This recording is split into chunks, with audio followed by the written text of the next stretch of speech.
Hey guys, it's Dave. Welcome back. Thanks so much for watching. And the topic of today's video is when will Rocket Lab stock stop falling? So I know a bunch of us were on a huge high for several months there. The stock ran up from, sub $4 per share to into the sevens, a really great performance, and everyone was extremely excited. And over the past few weeks, not so much. Things have taken a turn for the negative. It's been a little painful for shareholders, at least those that aren't looking to add more shares. And the question on a lot of people's minds is, when is this going to stop? When is the pain going to stop? When can I see some green in my account again? And the short answer for you is, I don't know. I don't have a crystal ball. See you guys next time. Bye for now. No, just joking. I do have a lot of thoughts around the stock movement and where we could see it go from here. Obviously, this is all speculation on my part. That's why I'm a long-term investor, not a short-term investor. And I'm not trying to make, play the stock price daily or weekly. So let's take a look at some charts and try to figure out what we think is going to happen with Rocket Lab stock.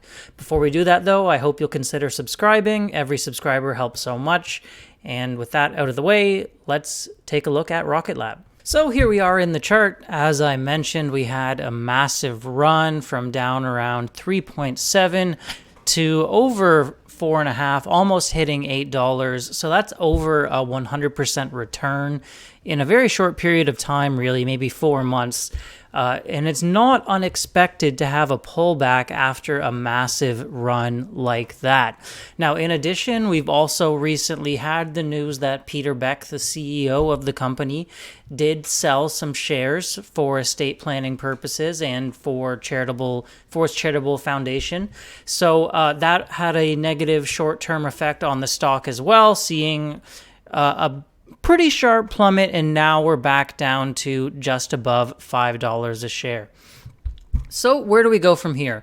Well, on the one hand, I do look at the Peter Beck sale as pretty much a non-issue in the long term. It's just a one-off event. Yes, it was a painful day in the market, but it's over now. He's not selling anymore.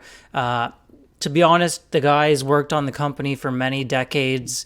I feel like he's welcome to do whatever he wants with his shares as long as he's still working as hard on the company as he can. And maybe he deserves, taking a few $1 million and doing what he wants with it, putting it towards the charitable causes he believes in. Really doesn't bother me very much overall. And he's gone on the record on Twitter saying he is not planning to sell any more shares. He's done with that for now. So that's kind of over with. That was a one-term event. Yes, it shook the confidence of some people. The stock did drop, but that's done. And I don't really think it matters very much for the future of the stock. I wouldn't say right now we have a clear level of support in terms of the technicals on the stock. Did kind of break through those previous highs, which could be kind of considered support. And we do, however, have a little bit of like a head and shoulders situation here. So I just want to quickly show you the technical analysis from my brokerage and see what the charts are showing on that side of things. Here we have some automated information on potential technical events that the software is recognizing automatically, and I don't always buy into everything they say they see. This head and shoulders pattern, however, does seem pretty pronounced, so it does seem like it may be real, and it is a head and shoulders top, so it's implying a bit more downward movement. And beyond just that head and shoulders, we are seeing a lot of these red events. So each little red square here represents a potential negative technical event that could indicate the stock continues to move down in the near term. Whether you buy into all that or not, we'll just say that according to these, events, there is definitely a lot more red events than green events right now. And according to these technical events, the implication is that we could be going down into this red range right here. So just wanted to quickly share that with you guys. So now that we took a quick look at the stock chart, we're all on the same page. I just want to share my thoughts about the current movement of the stock and where it's going from here. The way I see it, it's kind of like two separate stories playing out at the exact same time within Rocket Lab.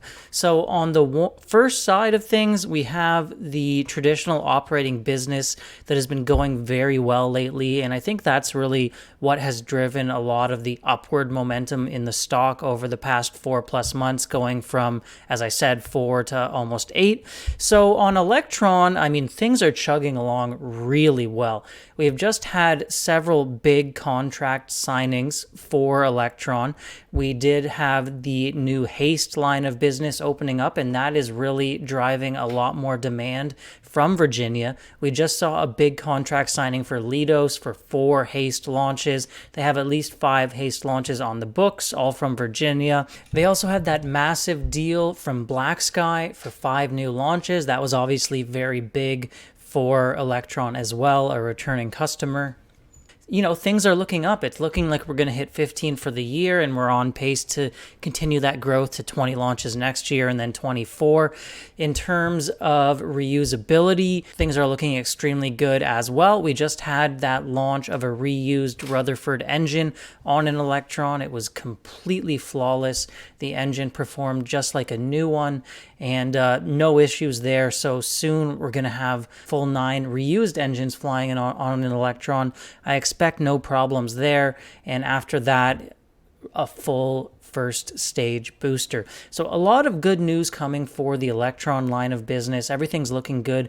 Reusability should be a big boost to margins, and at this point I feel like I don't want to jinx it or anything, but reusability is almost like in the bag. Like, they basically have it down here. It's just a matter of continuing to execute, and then the reusability program is no longer, you know, any sort of R&D spend. It's just operational, which will be great for the stock. And, you know, potential catalysts could be something like the first reused Electron, or the, you know, future flight where they reuse 9 engines. So you do have some potential catalysts on that front. Then on the space system side of the business, things are going that backlog a bit better than they expected. So they are looking good to get to some higher margin revenues in the coming years on Solero. And, you know, you're seeing growth on the whole space system side of the business. We're expecting to start recognizing some revenues from the big Globalstar constellation probably next year, as well as that big reaction wheel contract will start to bring in revenues as well. So a lot of big things coming that could potentially also be catalysts on the space systems side of the business. However, on the other side is this massive R&D project you may have heard of. It's called Neutron, and things seem to be going pretty well in terms of Neutron development. Obviously still early days. We did just see this picture, I'll try to share it here, of the tank for the second stage on the test stand. I'm sure they've already started the pressure testing at this point, making sure it can withstand those pressures of all the fuel being fueled up into that tank and it won't explode or anything like that.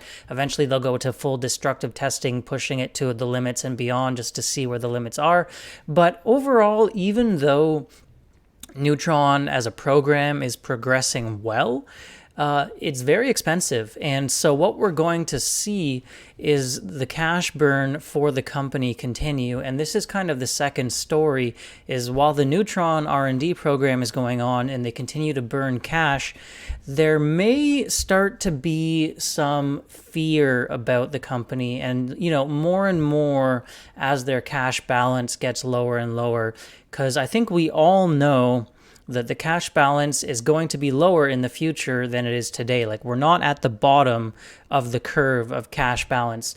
We're not at the peak fear when people might start to worry about the company going out of business before Neutron really comes online successfully. So just to put it into context, this other storyline that's going to be playing out side by side with the execution going on in the first two, parts of the business. Let's take a look at this chart from Main Street Data on Rocket Lab's cash balance. So here we are once again in Main Street Data, and there is a referral link in the description below if you're interested in checking it out. They do have a free version that does have some pretty cool charts and info. And what we have right here in terms of Rocket Lab's financials is really their cash and cash equivalents. So you can see in the chart, since they went public, we've been on a steady downward trend. And when you're sitting at, $700+ million and you're on a downward trend, you feel pretty fine about it. But when you start getting down into the 200s and you're still on a downward trend, it's possible some investors could start panicking and consider selling. Now, a lot of this original drop was driven by acquisitions in the space systems business, buying Solero, Sinclair, all the rest.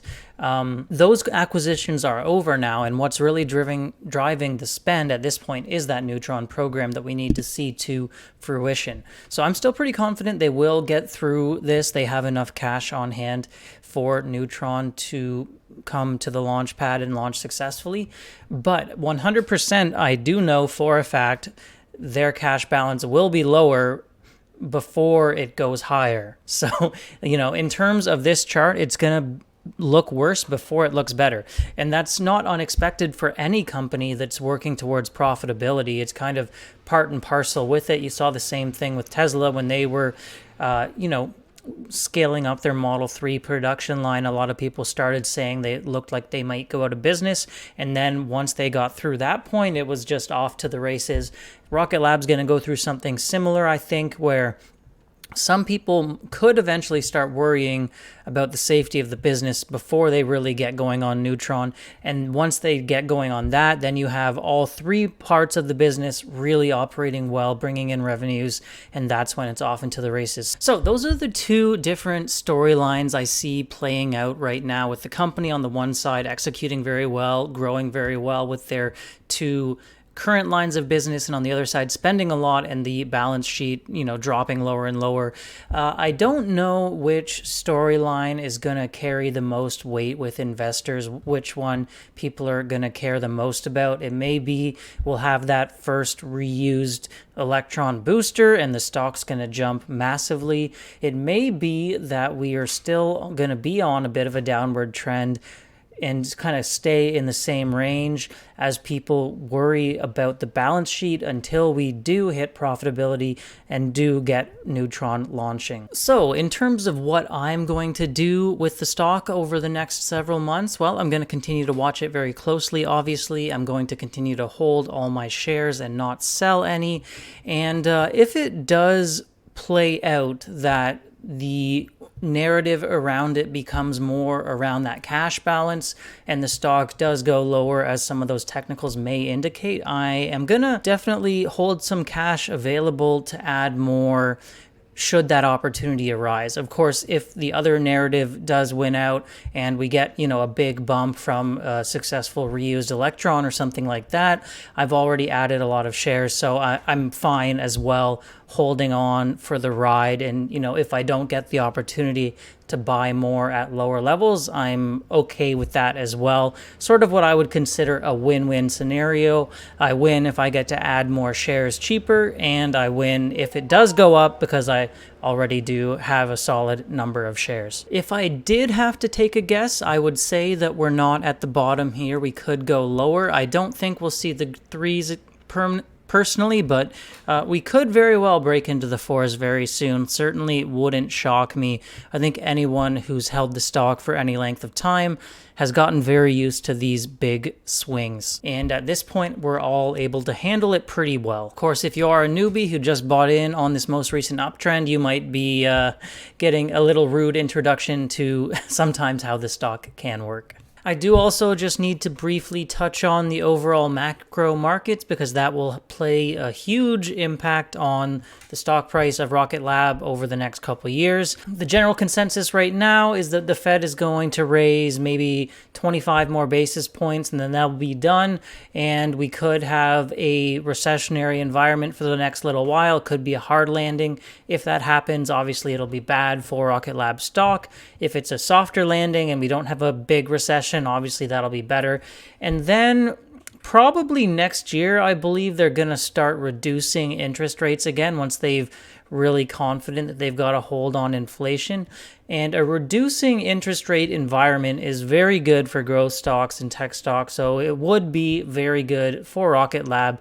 That could line up nicely with when they're starting to get towards profitability and when they're starting to show real progress on Neutron and starting to get hardware, getting pictures of it, getting it out towards the pad. So if all that lines up well with the macro markets and Neutron and hitting profitability and the other lines of business continuing to roll, that could really be, the perfect storm of when the stock price rockets off.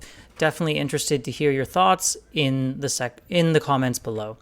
Thank you so much for watching. I hope you'll consider subscribing if you haven't already. I hope you have a great week. I'll see you in the next video. Bye for now.